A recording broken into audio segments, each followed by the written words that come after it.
He once fought America. Now he's walking the halls of the White House. Syria's new president, Ahmed Al-Sharaa, says Donald Trump backs his call for Israel to pull out of Syrian land.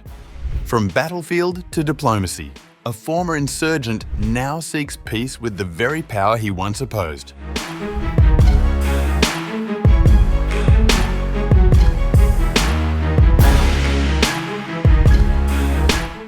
In Washington, Syrian leader Ahmed Al-Sharaa says US President Donald Trump supports his call for a full Israeli withdrawal from Syrian territory, a key condition for any long-term security accord between the two nations.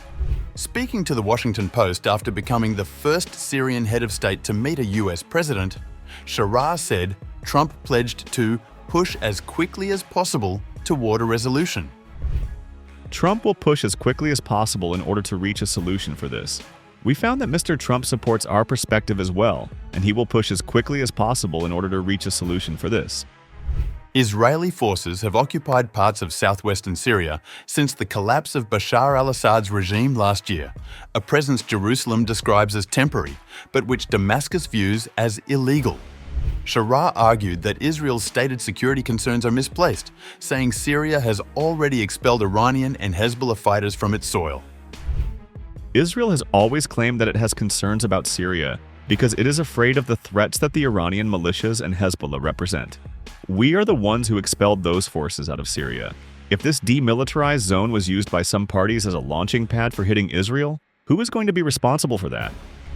He rejected Israeli proposals for a demilitarized zone south of Damascus, warning such an arrangement could invite instability. The Syrian leader said negotiations with Israel are ongoing, supported by what he described as many international parties. For Washington, the talks are part of a broader push to normalize relations between former adversaries.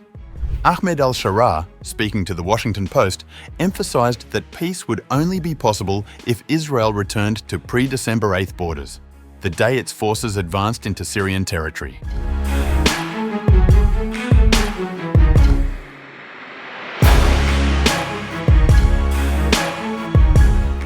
After a historic visit to Washington, Ahmed Al-Sharaa has outlined a plan to rebuild ties with the United States, a country he once fought against. In an interview with the Washington Post, Sharaa said his government is focused on stability, lifting sanctions, and restoring Syria's economy after years of war.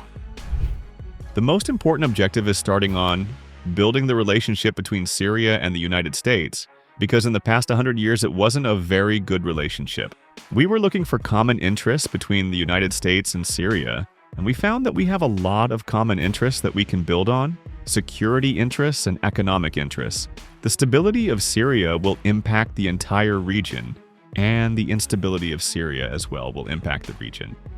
The former insurgent leader acknowledged deep divisions at home, but described the US-Syria relationship as essential for regional security.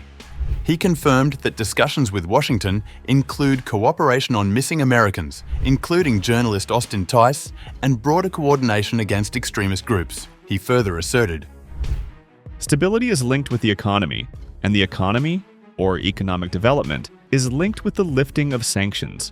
The discussion has been ongoing for months, and it is believed that good results have been reached, but the final decision is still being awaited."